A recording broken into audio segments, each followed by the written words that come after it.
Om Namo Bhagavate Vasudevaya. Om Namo Bhagavate Vasudevaya. Om Namo Bhagavate Vasudevaya. Om Namo Bhagavate Vasudevaya. Om Namo Bhagavate Vasudevaya.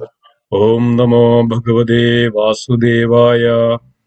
Narayanam Namaskrityam Narayanam Namaskrityam. Naram Chaiva Narottamam Naram Chaiva Narottamam. Devim Saraswatim Vyasam Devim Saraswatim Vyasam. Tato Jayamudirayet Tadho Jayamudhiraye. Nashtaprayeshu Ya Bhadreshu Nashtaprayeshu Abhadreshu. Nityam Bhagavata Sevaya Nityam Bhagavata Sevaya. Bhagavati Uttama Shloke Bhagavati Uttama Sloke. Bhaktir Bhavatir Naishtikim. Bhaktir Bhavati Naishtikim. Today we will be reading from chapter 10, verse number 11. And this is from the chapter termed The Opulence of the Absolute. So you can again repeat after me. Tesham evanukampartham Tesham evanukambartham. aham ajnanajam tamaha Aham ajnanajam nashyashyami atma bhavasto nasyasya atma jnanadipena bhasvata jnanadipena bhasvata. Tesham evanukampartham Tesham evanukambartham. aham ajnanajam tamaha Aham ajnanajam nashyashyami atma bhavasto nasyasya atma bhavasto. jnanadipena bhasvata. Jnanadipena bhasvata. Prabhuji, Mataji, want to read the shloka? Repeat. I can try, Prabhuji. Please go ahead. Tesam evanukampartham Tesham evanukambartham. aham ajnanajam tamah Aham ajnanajam tamaha. nasaya yami atma bhavasto Nasayasyami Atma bhavasto jnanadipena bhasvata. jnanadipena bhasvata. Anyone else?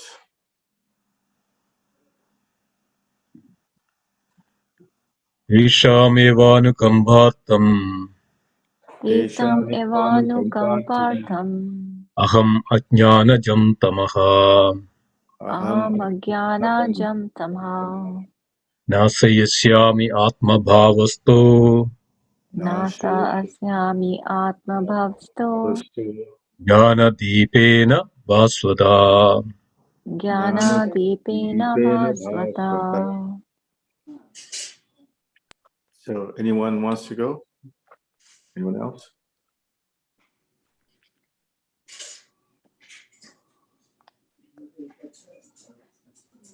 All right. We'll read the word-for-word translation. Word-for-word translation by His Divine Grace Srila Prabhupada. Srila Prabhupada ki jai. Jai. Tesham, Tesham, for them. for them. Eva, Eva, certainly. certainly. Anukampartham, Anukampa artham, to show special mercy. to show special mercy. Aham, Aham, I. Ajnanajam, ajnanajam, due to ignorance. due to ignorance. Tamaha, Tamha, darkness. darkness. Nashayami, Nashayami, dispel. dispel. Atma, Atma, within, within,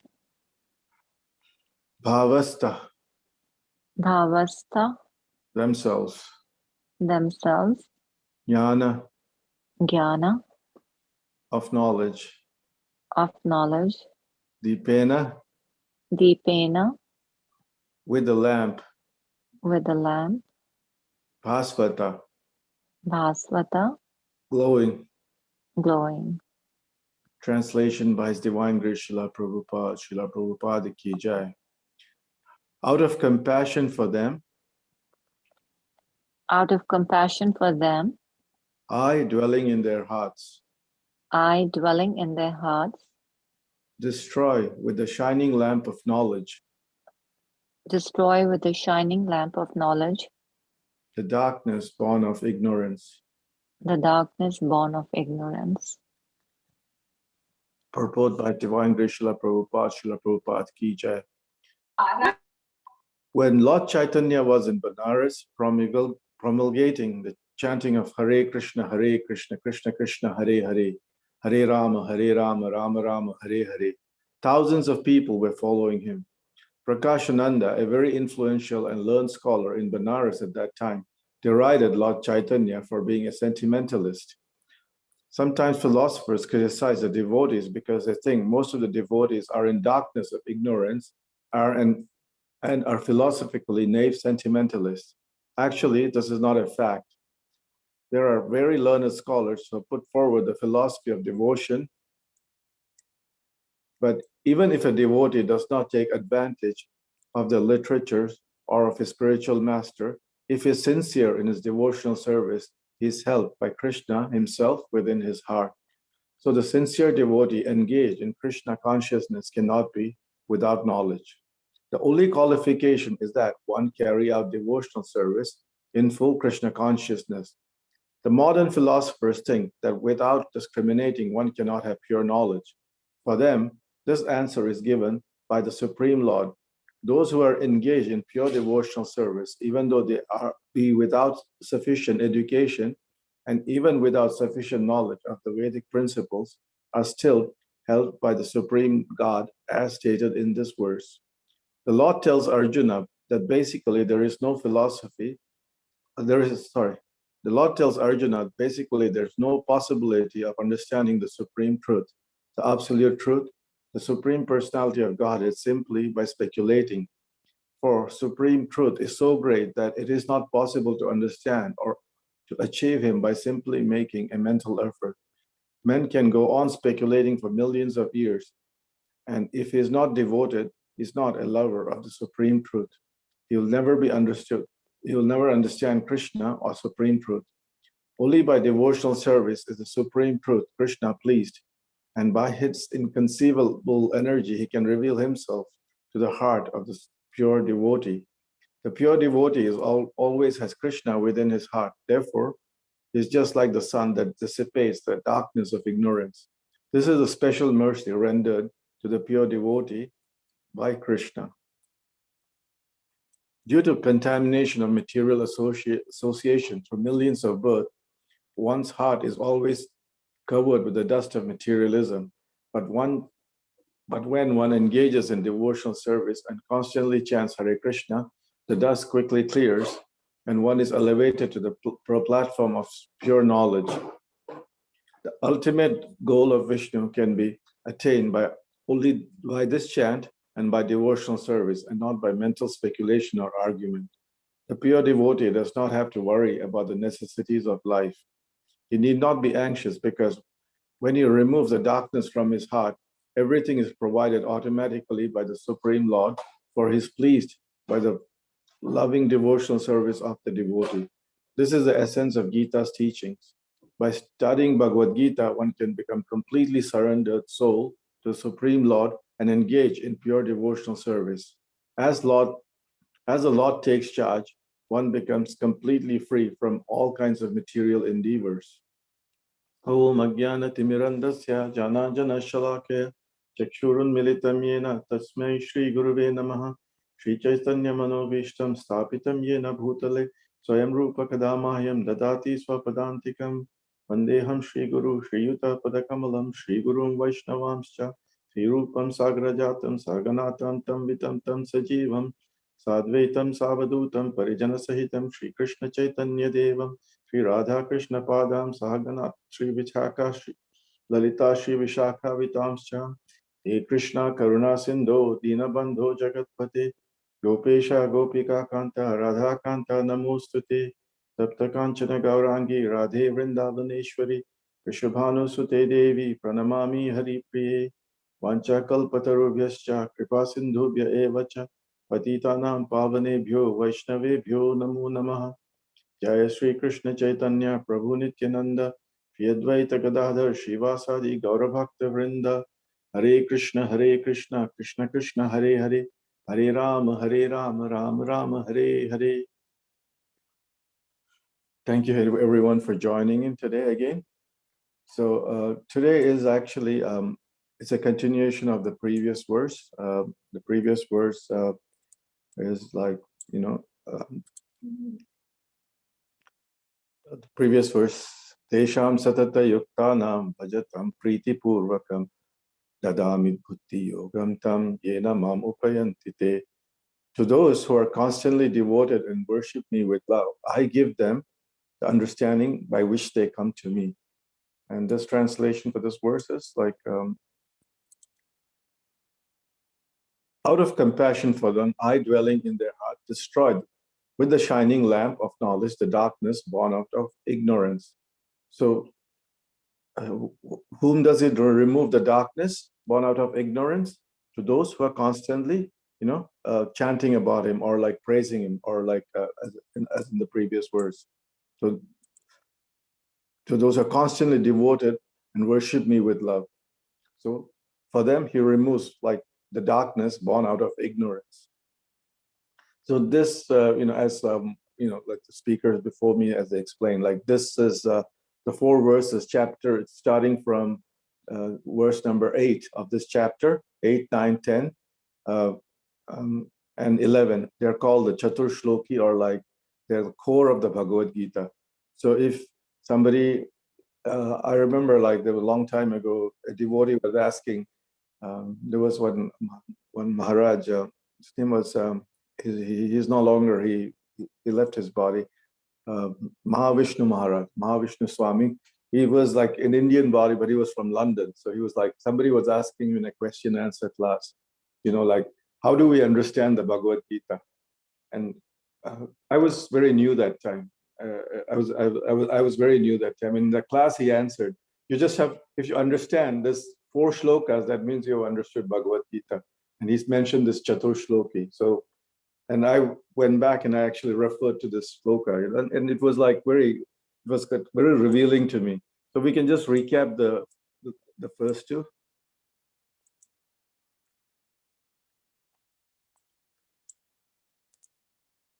The first one says, I am the source of all spiritual and material world. Everything emanates from me. The wise who know this perfectly engage in my devotional service and worship me with all their hearts. So, so one thing we understand is like, that we cannot really be outside the realm of Krishna. We cannot just get away from him. There was once like a philosopher, like not a minister told his king, is like, "Oh king, you're more powerful than God." So the king asked the minister, "How is that I'm more powerful than God?" He said, "You can actually banish people away from your kingdom, but God cannot banish away from anyone from his kingdom or like his creation, because no matter where we are, we are going to be like in God's kingdom, or we're going to be connected with him." Well, so in a way, like everything is like within, like everything that's existing in the spiritual world or material world, everything is coming out of Krishna. And the next verse says like, those who know this,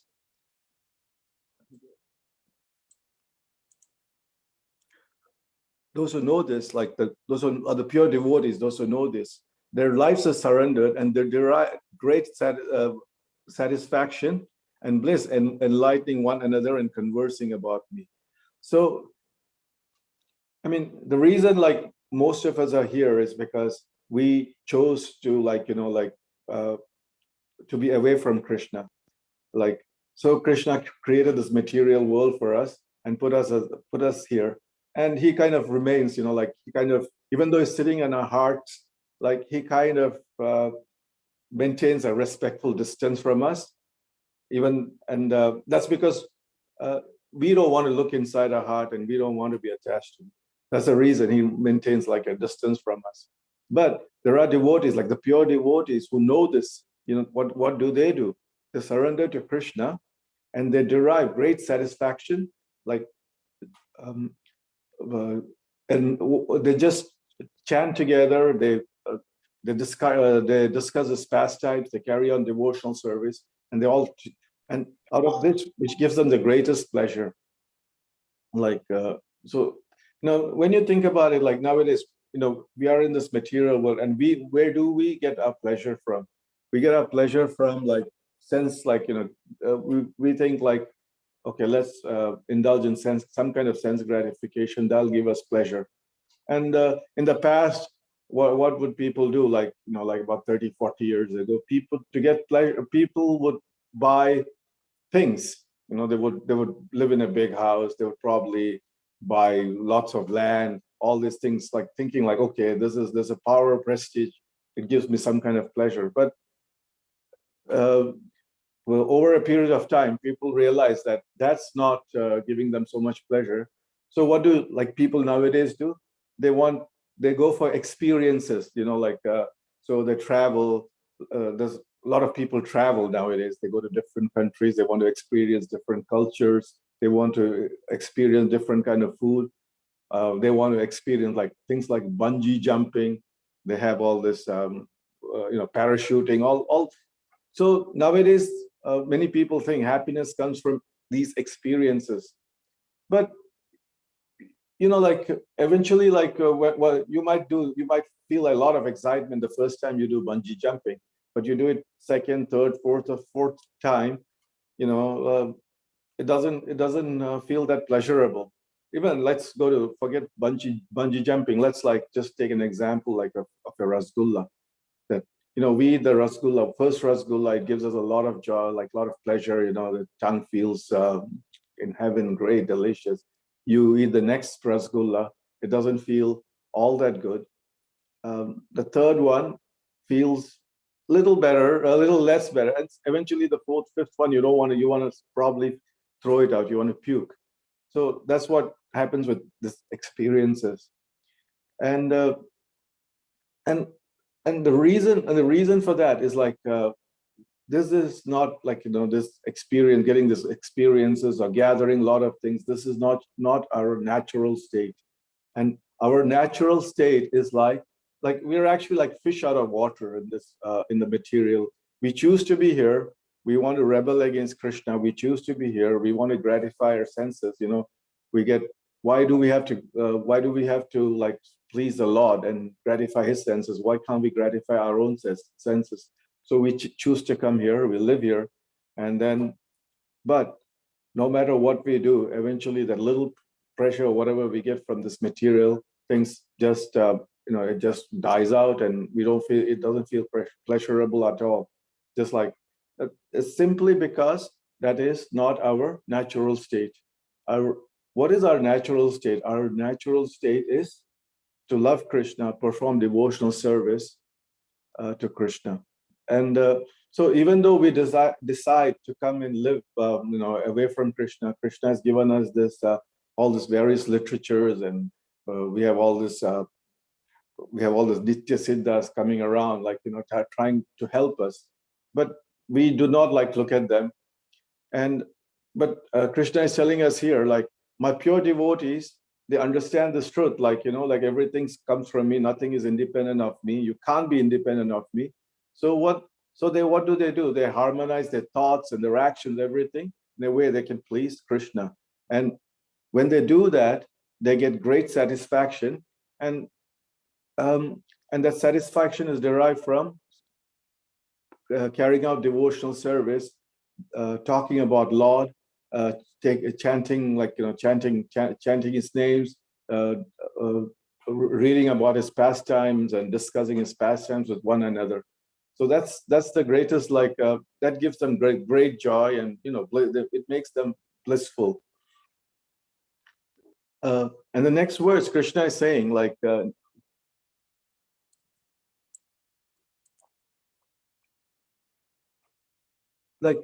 to these people, those who worship and they're devoted and worship me, I give them the understanding by which they can come to me. So in a way, what Krishna is telling, I mean, Srila Prabhupada is telling in the purport, like, you don't have to be like an erudite scholar, all you need, like, if you get the Sukriti, you get like a little bit of devotion, you start on that devotion, you build up that devotion, you start doing service. When you do loving devotional service, that knowledge is automatically revealed to you. It might not be like, just magically. You might be like, when you carry a devotional service, you are eager to know more about Krishna. So what happens? You will go to like lectures where Krishna's pastimes are discussed. You'll pick up. I mean, our acharyas they've created like a vast library, of all devotional literature, of all the explaining all the different pastimes of the Lord, all the shrutis, all the smritis. So naturally, when you're like when you start loving somebody, you'll want to know more about him, and then it becomes your natural tendency to try to understand more. And in a way, that's probably one of the ways Krishna acts. I mean, I'm just speculating here, my own. But actually, Krishna doesn't need to do anything. He can Krishna has created all the literature, everything is emanating from Krishna. So it's so much easy for him to just put that in your heart, right? Like he can. It's like what happens, there's darkness. Let's say there's darkness in the room, and someone switches on switches on the light. The darkness is dispelled, and suddenly light. Similarly, what is when Krishna, he can just give you this, all the knowledge is like, light coming into your heart, which was and Krishna is already sitting there. It's just because we do not look at him. We look the other way. So we are in ignorance. And the reason we are in ignorance, we want to be in ignorance. We many times, we think, okay, devotional service can start a little later. Let me now enjoy this movie, or let me now enjoy this rice, delicious rasgulla, that I can start chanting little later. It happens in our daily, even with the devotees. I'll do it. I won't. It's the first thing, like Srila Prabhupada recommends, with the first thing we start in the morning is start devotional service, start chanting, read Bhagavatam. But what happens? Oh, we'll chant in the evening. We'll chant in I'm guilty of that. We'll chant later. So it's our own doing. Like we don't want to do that. So we choose to remain in ignorance. And sometimes even if you know what is good for us, we don't want to do it. There is sometimes people can have a lot of knowledge. They have a lot of Vedic knowledge, but they do not they don't involve in devotional service. So it's no use of them. Like Srila Prabhupada is saying in the purport to this verse.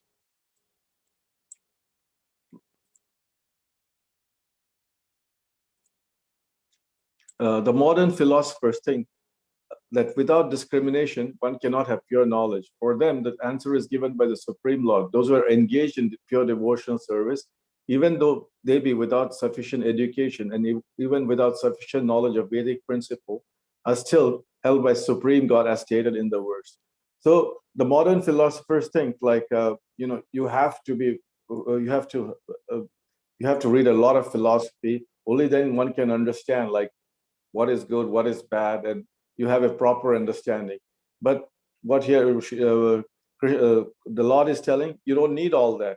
All you need is a devotional attitude, and and practice on it. Like I mean, it's you can say that I am devotional, but actually, unless you do it, like on Sunday, like Amritananda Prabhu was saying in that class, like how is love expressed? Love is expressed through service, right? Like if you love somebody, you love your kids, you'll do things for them. You love your wife, you'll do things for her. You love your parents, you serve them.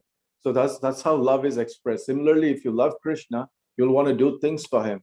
And even like Chaitanya Mahaprabhu taught us, and Srila Prabhupada also set up a very nice way. Like the first, you get up in the morning, you take your shower, then you chant. Once you've done with your chanting, you do you attain. Sorry, you first go for Mangalarti. Then after Mangalarti is over, you do the Tulsi Arati. Then you uh, chant. Then once chanting is over, then you take darshan of the Lord, Shringar, and then you listen to the Bhagavatam, the pastimes of the Lord.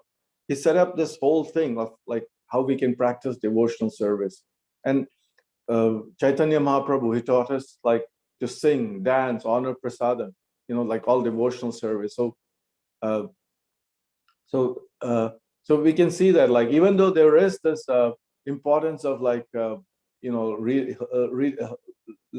reading the pastimes of the Lord and listening to the Bhagavad Gita, it's what Srila Prabhupada in the purport and Sri Krishna is saying.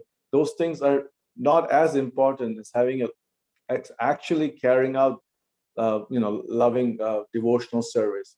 I mean, if you go to Vrindavan, there are many Babajis who just sit and chant the Lord's name, do nothing else. Maybe it's good if you can do that, it's fine. But most of us haven't come to that level where we have that love and regard for the holy name. So we have to engage ourselves in other ways, and more like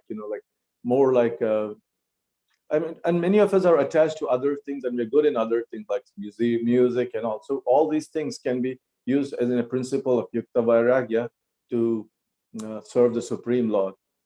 So that way, Krishna will like actually guide us. That's what he's trying to do. That's what the ultimate thing is: loving devotional service to Krishna. And Krishna will give us the intelligence by which he can. This knowledge is like come and I mean, like the knowledge is like awakened in our hearts. So it is a very natural process. We don't have to try anything which is difficult or the difficult or different or anything. Srila Prabhupada has given us the complete the way to like he's given us the path. We just follow him, what he does. He's laid it all for us. Just follow him with faith. The love will awaken. As the love awakens, we continue to do more and more service. And when more and more service is there, more and more will be revealed to us. And then, we get proper understanding. Like I was saying before, Krishna is there everywhere. It's just like, and it's like Krishna's range is everywhere, but we need like a proper we need a proper equipment to like kind of use that range. So like some kind of a device and all. And actually, that device is actually loving devotional service. By loving devotional service, we access that range. And when we access that range of like, we are connected to Krishna, like, and that gives us real happiness. Like that experience of devotional service, like gives us real happiness. We can see that in our own, like, when we buy, like, let's say like we have little kids. When we go and buy something, like we buy a new dress or a toy or anything for them, when we see the joy on their face, we also feel very happy. Similarly, like, when Krishna is satisfied, we do things for Krishna. Krishna feels happy. We'll also experience that joy. If it's the same thing. If you love Krishna, we do things for Krishna. Like joy comes in our heart automatically. Krishna understands that he'll, like, you take one step towards Krishna, Krishna will come like take like 10 steps towards you. Same way, like the way to the degree you're surrendered and you do devotional service, to that extent, like Krishna will like reveal to you knowledge by which you can actually go back to him. So I will actually stop here, and we can like have questions now.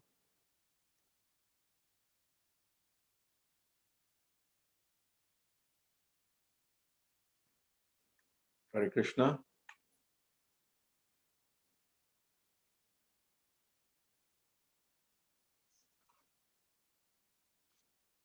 Haribol.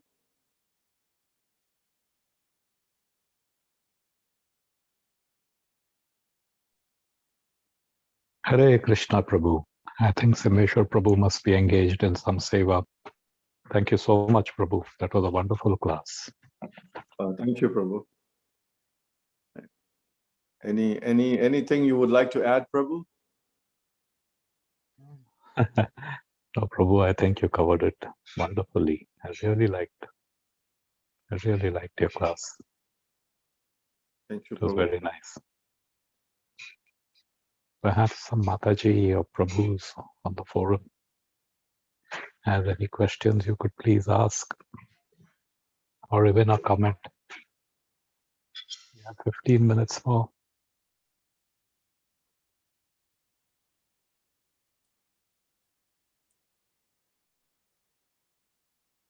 Hare Krishna Prabhuji, Dhanavad Pranam, All Krishna. Hare Krishna, Prabhu. Thank you, Prabhuji. Thank you very much. I felt very, very nice listening to Bhagavad Gita. I mean. Yeah. And yeah, Prabhuji, after listening, every time when I attend the class, my mind automatically changes. It gets more towards Krishna, or else it's not possible in day-to-day life to think always about Krishna. Only when I met devotees, then only the love for Krishna increases. So thank you very much, Prabhuji, for nicely explaining. Yes, Prabhu. Hare Krishna. Thank you very much, Prabhu. Yes, Prabhu. Like I would like to remember, Prabhu. Like a few weeks ago, we had a discussion about like somebody not who's a devotee, but he might be doing obnoxious things. Like remember? Yeah, yes, Prabhuji. Yeah, we discussed So that. I was just thinking when while reading this verse, I was just thinking about it. Like if somebody is like doing very wild or bad things, but at the same time he starts worshiping or like Krishna is sitting in his heart, right? He'll make him stop doing the bad things, like or murder or whatever. He might be a murderer for the volume, but because Krishna is sitting, Krishna will eventually dispel that darkness. So Yeah. I just wanted to. Krishna mercy, Prabhuji. It's not like the individual attempt. Yeah. But like if a person is devotee and is doing bad things, it's like many people lost faith in spiritual persons because of that. They call Dongi Babas and all so many names. So he's not only spoiling his name, he's spoiling he's doing greater sin to everybody, like even the temple to the temple. So that's why I felt like if he, after becoming devotee also, if he commits a crime, you have to report to the police. It's better. Of course, like the law will take its own course. But when it comes to Dongi Baba and all, Prabhu, I have like after being like here, and Amritananda Prabhu, you can correct me if I'm wrong. Like people who get cheated are actually being cheated because it's like their karma or something. I feel like it's like it's a karma to get. They probably have done something. That's why they're being revealed this. Like some dishonest part of life or something. It's like that, and those people like who feel they're being cheated, they're not really trying to find the real. Like you say, if you want to find, you have to look under and behind and all. There is like if you want to find the real truth, but Krishna's truth is there, like in front, under, behind, everywhere. They don't want to see it, and instead they just see the bad part of it or something. So And I feel like that's the thing. Like for example, you go to Vrindavan, you know, many times even I feel like there is like so much dirt, the pigs running around, they're eating, they're like stray dogs, all that. But that's not real Vrindavan. It's just because we are so polluted, we see it like that, right? We don't see the real the beauty of Vrindavan, where the Lord's name is emanating from everywhere. You know, everybody's saying Radhe, Radhe. Everybody's saying Krishna, Krishna. Like even the rickshawalas, everybody's saying. We don't see that. Instead, we just focus on all. That's because of like our own, our own like anarthas. So the moment we start doing more of devotional service, all these anarthas will disappear.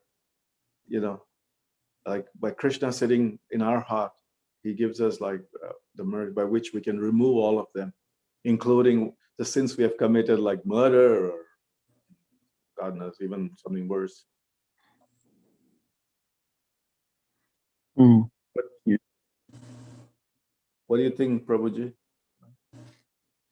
Yeah, Prabhuji. Krishna is like our father, right? Father always gives many chances to his kids to come back to him. So right. Yeah, even I am not perfect. So and Krishna is merciful, forgiving, and giving many chances to come towards him. So yeah, there is no doubt in that. Yeah. But Chaitanya Mahaprabhu, I heard few incidents where he banished the devotees who did something after becoming devotees. So he banished them from congregation. That's what I heard. I don't know the whole story. Yeah, I forget the name, and the person committed suicide. Prabhuji, like Amritananda Prabhu, you know that person, Prabhu? It's like he was associating with women, and then wasn't associating with women, but he saw, and Mahaprabhu did this to set an example. That what was the name, Prabhu? That person, I forget. It slips me. Give me a minute.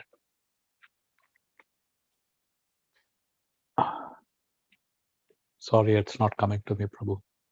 Yeah. But the pastime is that he was in Mahaprabhu's company. It's Kaliya Krishnadas. Oh, yeah. There you go. Krishnadas. Kaliya Krishnadas. He looked improperly. So that was the standard Mahaprabhu had set. That is Chota Haridas. For the lusty thing, no? Yeah. He banished him.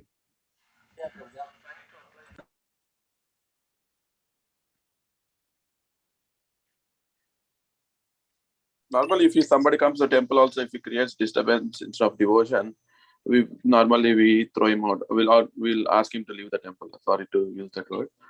Yeah. So if a person devotion again doing crime, Prabhuji, like for example, even we will not invite him to our homes, right? Because if you're thinking him about very high, we should invite him to our homes also. If a person is devotee and doing crime, we should invite him to our home also, but we will not do that, right? So even temple also in the same way, it's we should like nobody will allow. So if he is creating disturbance, right? So that's my main point is he's not better than a person who does not believe in God but still doing good things. He's not better than him. But yeah, it's still debatable. I think I don't want to take everybody's time. But yeah, that's what I think.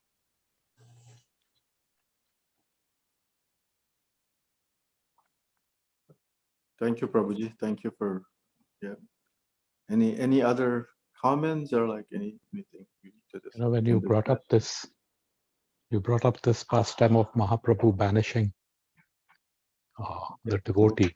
He was in company of Mahaprabhu, and he had this. Maybe a month ago, I met a very old colleague of mine. He's retired. He was my boss. And we met up, catching up after a long time. And he knew I was Hare Krishna, and he's an atheist. So met him, and generally he was talking. So he says, "Hey, I like out of the blue," he says, "in my free time, I go on the internet because he's now retired, a lot of free time, and I go to mayapurtv.com or whatever the Mayapur." So I said, "Wow, that's good. What brought about the change?" So the change which he was telling me, which it was kind of shocking. And what he says is that, and he listens to lectures, by the way, of all whatever is there, no? Including my Guru Maharaj, he listens to Jayapataka Swami. He's listening to lecture.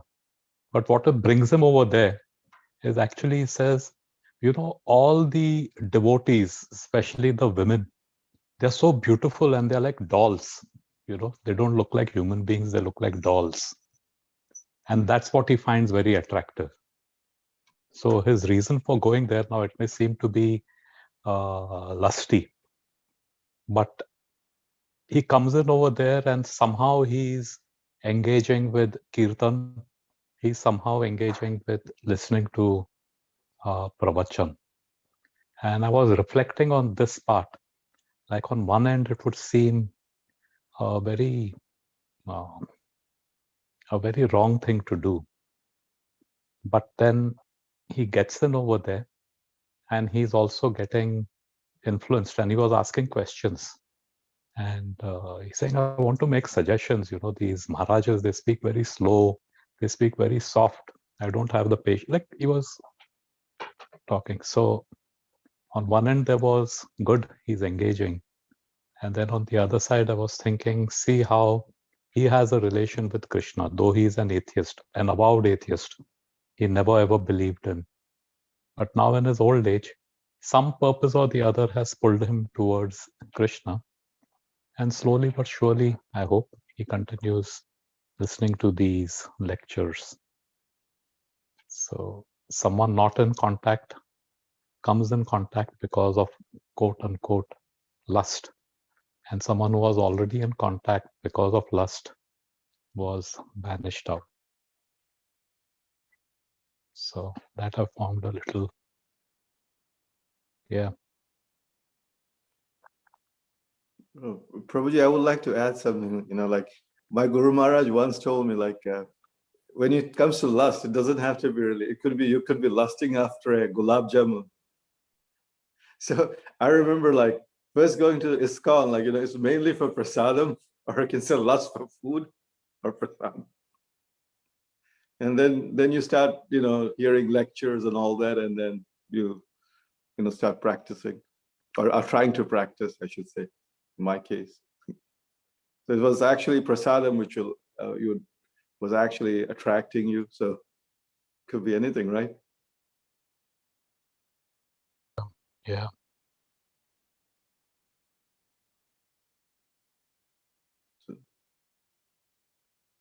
Jayadvaita Maharaj had mentioned in the tobacco temple several years ago. Someone asked, why is it that men and women sit separately? If you are not the body, you're the soul. That's the basic philosophy. You're not the body, you're the soul. So why you distinguish between male and female, and why are they keeping in the temple room separate? So Maharaj gave a very good answer. He says, so if there are tigers and snakes and wild animals, will we also go and sit with them? They're also, you don't say you're the body or the soul. They're also souls, spirit souls. But because man and woman, and he gave the example of fire and ghee. When ghee is next to fire, it melts. And because men have the way of thinking, whatever be their resolve, will just melt away. So till such time you reach a stage where you actually think you're not the body or the soul, there is a certain protocol and a certain etiquette that needs to be maintained. I mean, to understand you're not the body, you're the soul is great, but actually to live it and to realize it, that is.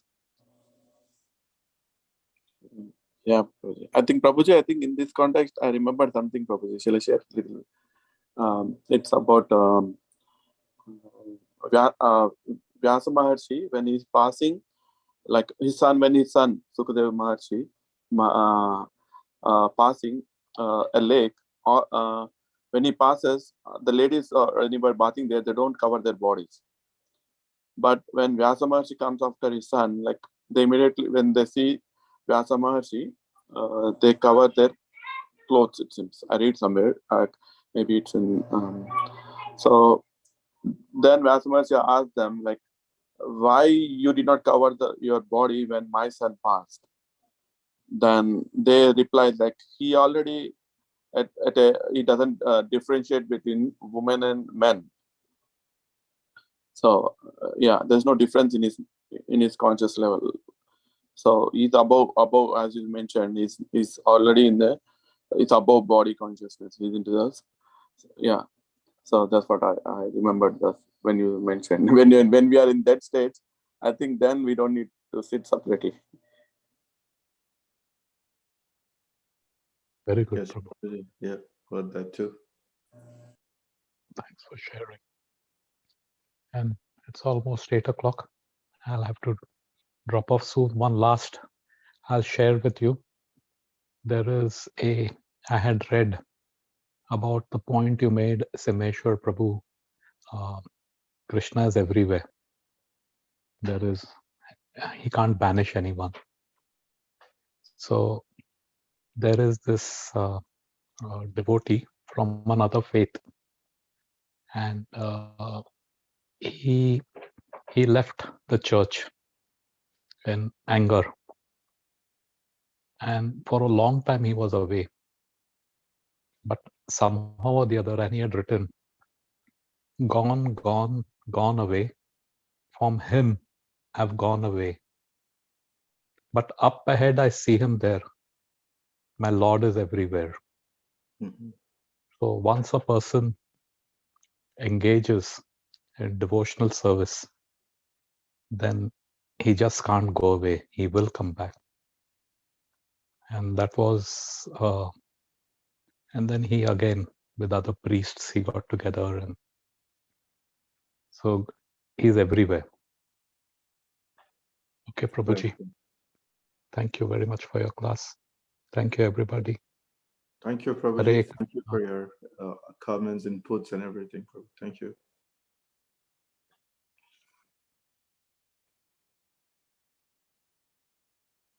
Thank you.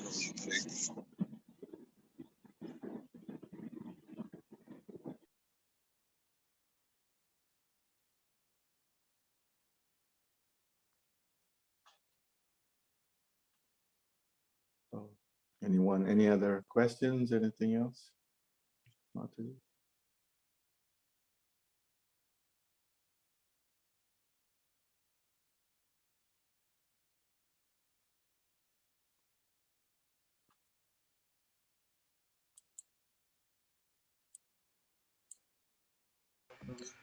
So Guruji, I'm on another meeting. So yeah, I think if you're done, then thank you so much, Guruji. Thank you so much for a wonderful class. Was listening. Thank you, Prabhu. Thank you. So Panchakalpatarubhasya Prabha Sindhu Eva Jatidana Bhavanebhyo Vaishnavebhyo Namo Namah. Vaishnavavrinda ki jai. Srimad Bhagavad Gita ki jai. Srila Prabhupada ki jai. Vaishnavavrinda ki jai. Gaura Premanande Hari Hari. Hari Hari. Thank you, Coach. Thank you, everybody. Hari Bol. Hare